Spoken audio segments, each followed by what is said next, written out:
I'm going to show you how the planets are mapped to your chakras and explain precisely how the chakras and planets affect your body. I'm going to reveal what the ancient world knew that modern science is only beginning to now rediscover. And by modern science, I don't mean fringe theory, I mean neurology, endocrinology, the study of nerve networks and glands inside of your body.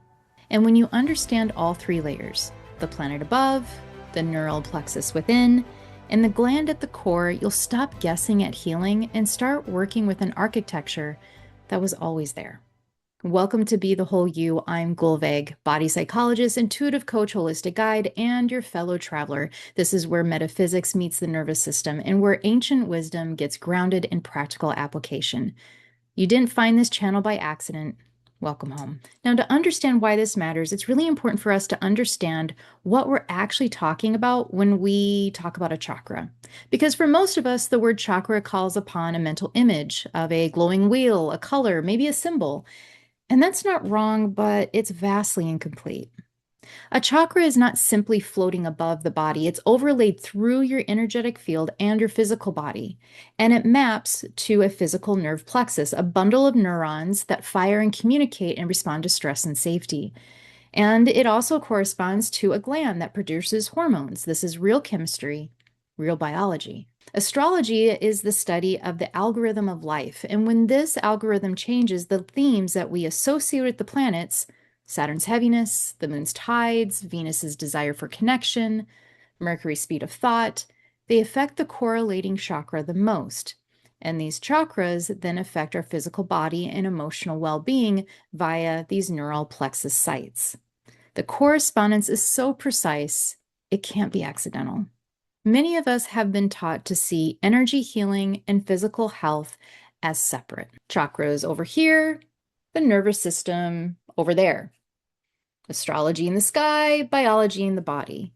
But that separation was never real. It came from a gap in translation. It came from us forgetting ancient wisdom. And once you see how these systems are connected, you can't unsee it. In this video, we'll explore all 7 chakras. For each one, I'll show you its corresponding planet, the nerve plexus, and the endocrine gland. By the end, you'll see your body in a whole new way, not just as chemistry or just as energy, but as a multidimensional system where the physical, energetic, and cosmic are constantly working together. But before we dive into each chakra, let's look at the bigger picture. Think of your body like a computer. Your physical body is the hardware, your mind is the software, and your energy body, the chakras, meridians, the aura, is the underlying code that shapes how the system functions. Just as software directs code to produce a specific result, your thoughts and the emotions and beliefs attached to them direct your energy. That's why the saying, energy follows thought, is not just a spiritual concept, it's literal cause and effect. But even the best hardware, even the best software, and code are useless without electricity. A computer needs an electrical current flowing through its circuits to bring everything together. Your nervous system is that electrical network. It allows your body, mind, and energy system to communicate and function as one. It is the bridge between the physical and the energetic.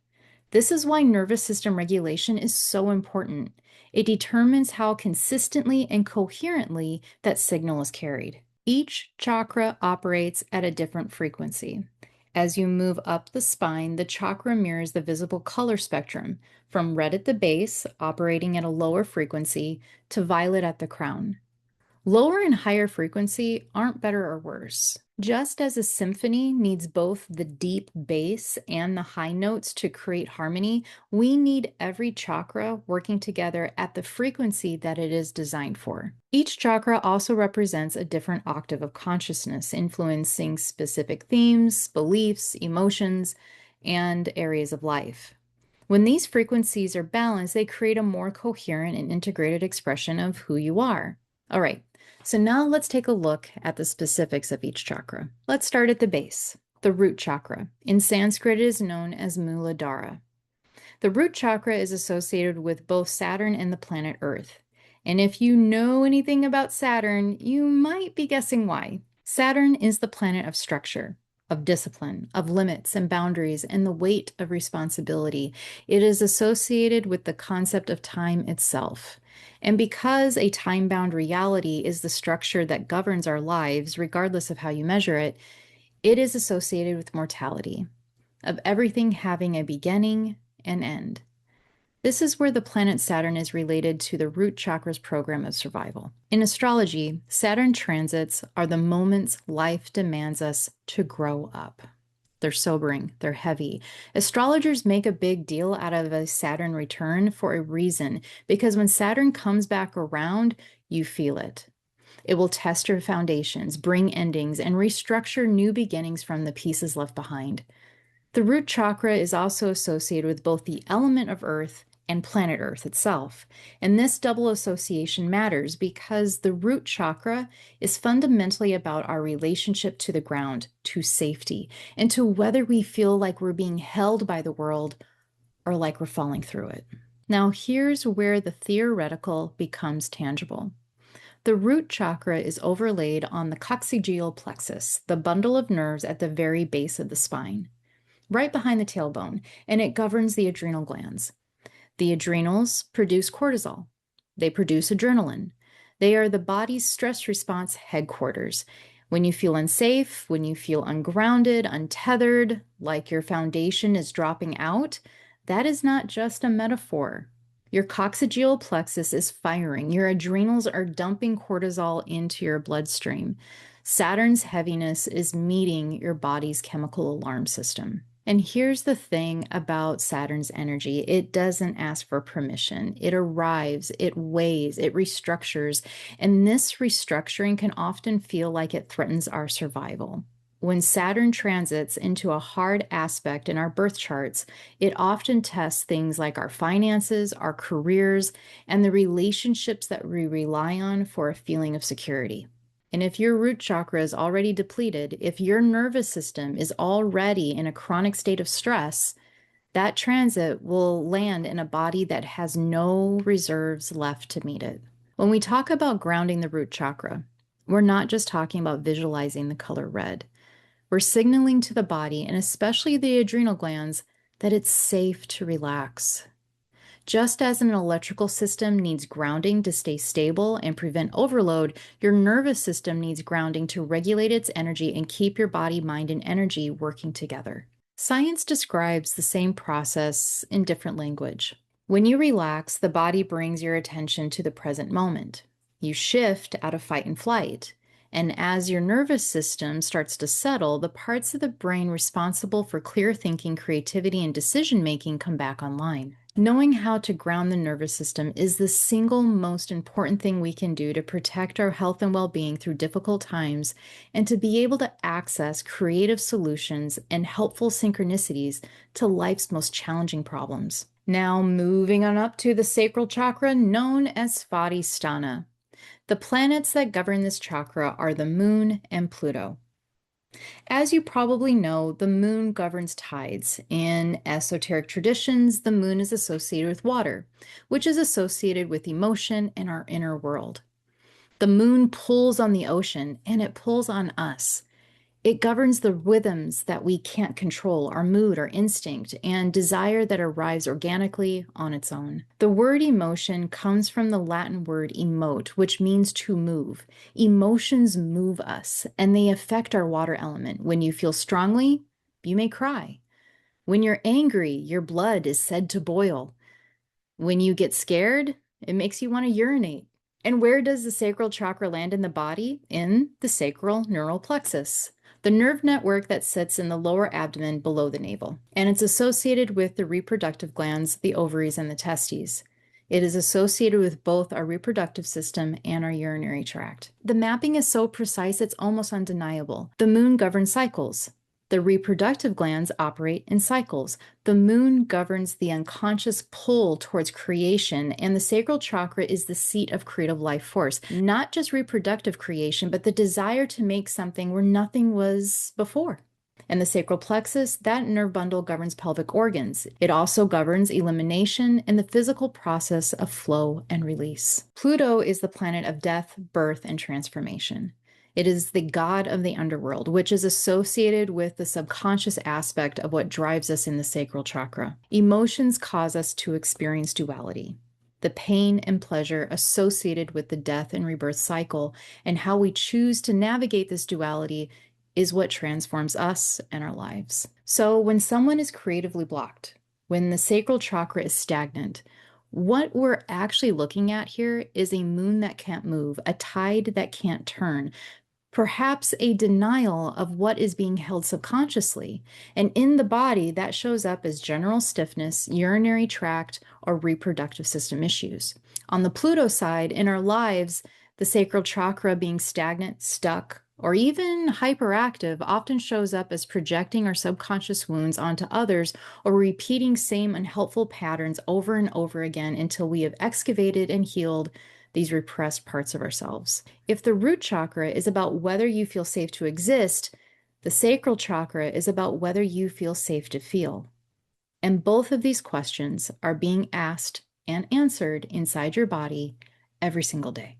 Now we arrive at the solar plexus, and this chakra also has not one, but two planetary associations, the Sun and Mars. And this makes complete sense when you understand what the solar plexus governs. In astrology, the Sun represents the self, your identity, the core of who you are, your will, your vitality. And Mars represents action, drive, assertiveness, the impulse to move, to fight, and to claim space in the world. Now look at where this lands in the body.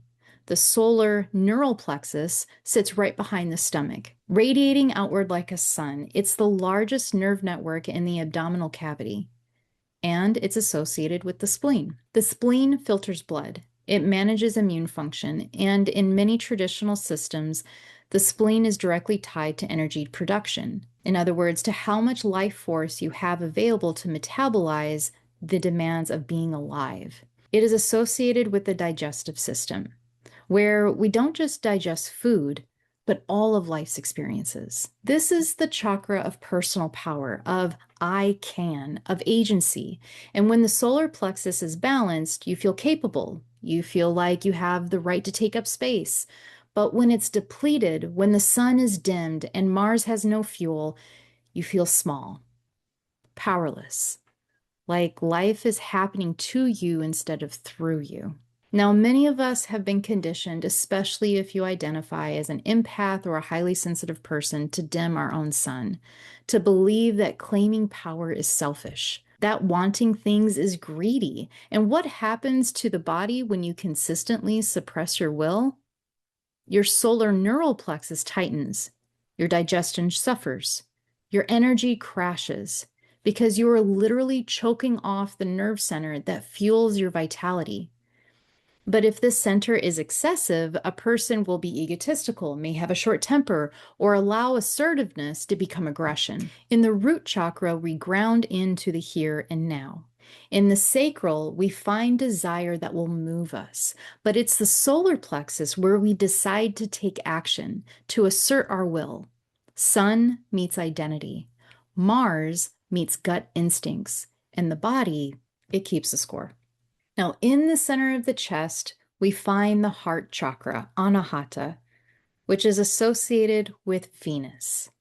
This is the one that most people get intuitively right, even if they don't know the mapping. Venus governs love, beauty, connection, harmony, the things we long for, the people we reach toward. Venus is the planet of relationship, not just romantic love, but the entire spectrum of what it means to be in partnership with another human being. In the body, the heart chakra is overlaid onto the cardiac plexus, the nerve network that surrounds the physical heart, and it governs the thymus gland. The thymus sits right behind your sternum, and its job, its literal biological function, is to produce T cells, the cells that determine what is you and what is not you, what gets attacked, and what gets welcomed in. Let that sink in. The gland associated with love, with Venus energy, with connection, is the same gland that governs immune discrimination, self versus other, what belongs here and what doesn't, what we relate to and what gets disregarded. So when we experience heartbreak, when Venus withdraws, The thymus responds, and when we feel rejected, when we grieve, when we lose someone we love, the cardiac plexus tightens and the immune system dips. This is not a metaphor. This is documented. Bereavement suppresses immune function. The heart chakra and the thymus are speaking the same language. And here's the thing about Venus energy. Venus doesn't just govern romantic attachment. Venus governs what you value, what you find beautiful. And if your heart chakra is blocked, it's not that you just struggle to receive love, it's that you struggle to receive joy. And if it's excessive, or if it's just not properly supported by the healthy boundaries that are asserted in the solar plexus, then this chakra can suffer from people-pleasing, martyrdom, and compassion fatigue. It is here that Venus asks, oh so softly, for your discernment as to what and who is allowed into your heart. The cardiac plexus carries the wounds of rejection that we turn into beliefs about ourselves. And the thymus registers boundary violations as threats. Interestingly enough, one translation of the Sanskrit name for the heart chakra, anahata, is the unstruck chord. To me, this means the heart remains in harmony when we don't internalize the world's pain as our own truth. Instead, it continues to hum and resonate with what has always been true, that you are love. Now we move into the throat chakra, Vishuddha, which is associated with the planet Mercury. Mercury governs communication, thought, speed, the movement of information from one mind to another. And in mythology, Mercury is the messenger. He's the only god who can freely travel between all the realms. Mercury bridges worlds not just with words, but with vibration. In the body, the throat chakra is overlaid onto the cervical and pharyngeal plexus. These are the nerve networks that run through the neck and throat, and it governs the thyroid and parathyroid glands. The thyroid regulates metabolism. It controls the speed of your body, how fast you burn energy, how warm you are, how quickly your cells turn over. The parathyroid regulates calcium, bone density, the structural integrity of your frame. So Mercury, the planet of speed and expression, is mapped to the gland that controls your body's metabolic speed. And the nerve plexus that's associated with the throat chakra is the nerve plexus that governs your voice, your ability to chew and swallow, and your ability to push sound out into the world. Now, many of us have been silenced in this lifetime, in past lifetimes, by family, by systems, and by the quiet voice inside that says, don't say that. Don't be too much. Don't take up that much space. The throat chakra is in part about expressing what is true for you. And this expression is affected by whether your nervous system believes it's safe to make sound at all. And Mercury, the messenger, can't deliver a message through a throat that is braced for punishment. What physically happens when you suppress your voice over and over is that the cervical plexus tightens, the throat constricts, the thyroid, which is exquisitely sensitive to stress, slows down or speeds up in response. And if you have blockages or challenges within your throat chakra, you may notice that you have a weak voice, chronic sinus or ear or throat issues, or a chronically tight jaw and neck.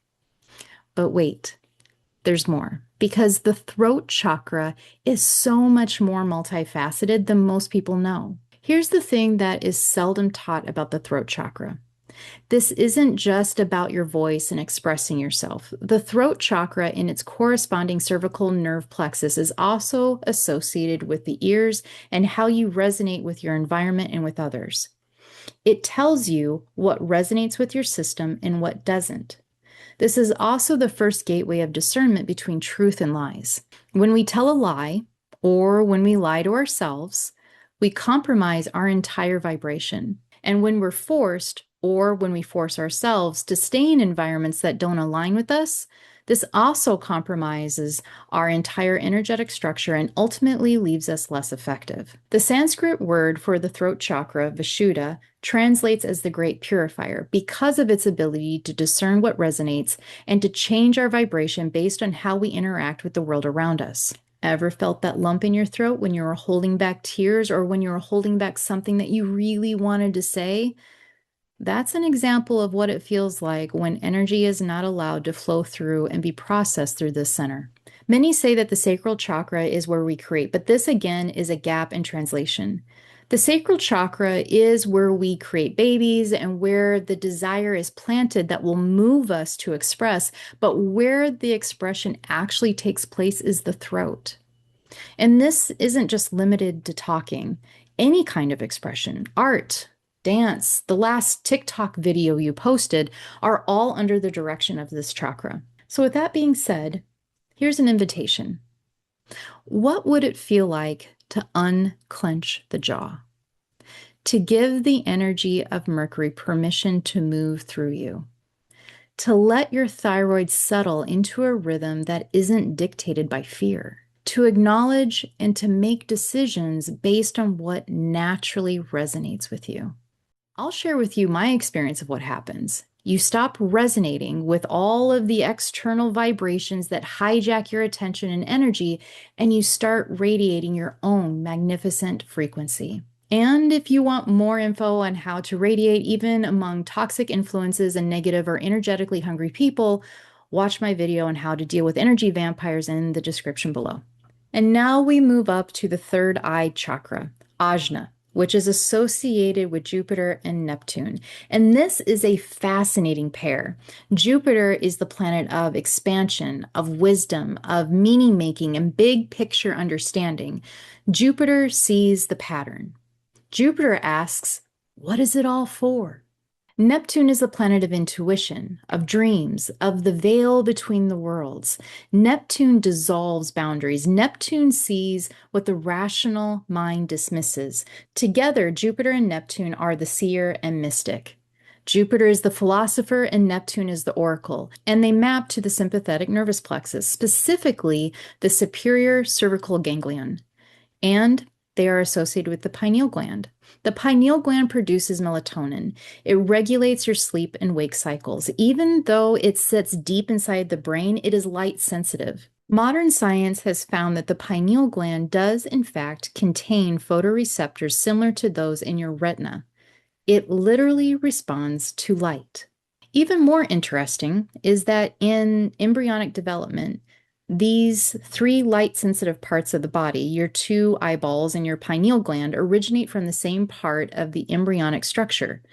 When you were an embryo, it was your literal third eye. The superior cervical ganglion is part of your sympathetic nervous system, the fight and flight chain. It innervates the pineal gland, it innervates the eyes. It connects your body's stress response directly to the gland that governs your perception of light and darkness. Your ability to see, literally and metaphorically, is wired into your survival system. So when your nervous system is in a chronic threat mode, your third eye doesn't just close in some abstract spiritual sense. Your superior cervical ganglion is firing, your pineal function is disrupted, your sleep is thrown off, and your capacity for clear intuitive perception gets buried under a flood of cortisol. And here's the thing about Jupiter and Neptune. Jupiter wants to know the truth. Neptune wants to see beyond the veil. These two energies together are what give you that moment of clarity, the download, the insight, the I just knew. But neither of them can reach you if the sympathetic ganglion is screaming danger 24 hours a day. The third eye is not a metaphor. It's a neuroendocrine system that requires safety to function. When you're safe, you see. When you're not, you scan for threats. That's the biology underneath the mysticism. And finally, the crown chakra, Saraswata, which is associated with Uranus. Uranus is the planet of awakening, of sudden insight, of the lightning bolt that rearranges everything you thought you knew. Uranus doesn't ask permission either. It doesn't follow the rules. It's the cosmic disruptor. The force that breaks you out of old patterns by introducing you to something completely new. In your birth chart, Uranus shows you where you're most original, where you're most unconventional, and where you're most likely to experience radical shifts and changes. The crown chakra is overlaid on the cerebral cortex, the outermost layer of the brain. It is the seat of conscious awareness, and it governs the pituitary gland. The pituitary is the master gland. It doesn't just produce one hormone. It tells every other gland in the body what to do. It sits at the base of the brain. It's about the size of a pea, and it orchestrates the entire endocrine system. It orchestrates growth, metabolism, reproduction, stress response. The pituitary touches everything. So Uranus, the planet of sudden radical awakening, maps to the gland that runs the whole show. And the cerebral cortex, the part of your brain that thinks and that's aware that it is aware, or that is aware that it's awareness, this is the part of the brain that can step back and observe its own thoughts. This is the physical part of the brain that is capable of transcendence. And Uranus? Uranus is the reminder that awakening doesn't always feel gentle. Sometimes the crown chakra opens not through meditation, but through crisis. Through a moment that shatters your old framework so completely that you have no choice but to see differently. The pituitary floods, the cortex rewires, and suddenly you're not who you were yesterday. It's what tarot readers call a tower card moment. Now here's the pattern that should be coming clear. Every chakra is mapped not just to a nerve plexus, but to a gland that produces measurable physical effects in your body. This is not subtle. This is not just simply vibes. This is architecture. This architecture is fractal because the universe is fractal. A fractal is a pattern, no matter how deep you zoom in, mirrors the whole. Examples of this is a vein in a leaf echo the branches of a tree, which echo the river systems on Earth, which echo the neural pathways in your brain. As above, so below. This isn't just a spiritual catchphrase, it's the physics of reality. These repeating patterns are built on sacred geometry. Blueprints like the golden ratio and the flower of life are examples of this. These are scaffolding of our simulation, and because the universe is fractal, the movements of the macrocosm, our solar system, must perfectly mirror the microcosm, which is you. This is why the planet's themes and functions mirror the function of the chakra, and why they mirror the function of the neural plexus and the corresponding gland. But that's not it. There's more, because what I've given you is a map, planet to plexus to gland. But a map is only useful if you know how to travel it. And this is where most chakra content stops. You get the correspondence, you get the colors, you get the symbols, and then you're left standing there with a beautiful diagram and no idea of what to actually do with it. So let's bring this home. Your nervous system is one continuous intelligence that runs from the base of your spine to the crown of your head. The coccygeal plexus at the root, sacral plexus in the belly, solar neural plexus behind the stomach, cardio plexus around the heart, cervical and pharyngeal plexus in the throat, superior cervical ganglion behind the eyes, and the cerebral cortex above it all. And threaded through every single one of these nerve centers is a gland. The adrenals, the reproductive glands, the spleen, the thymus, the thyroid, the pineal, and the pituitary. This is not 7 separate systems. This is one solar system, one spine, one brain, one endocrine cascade.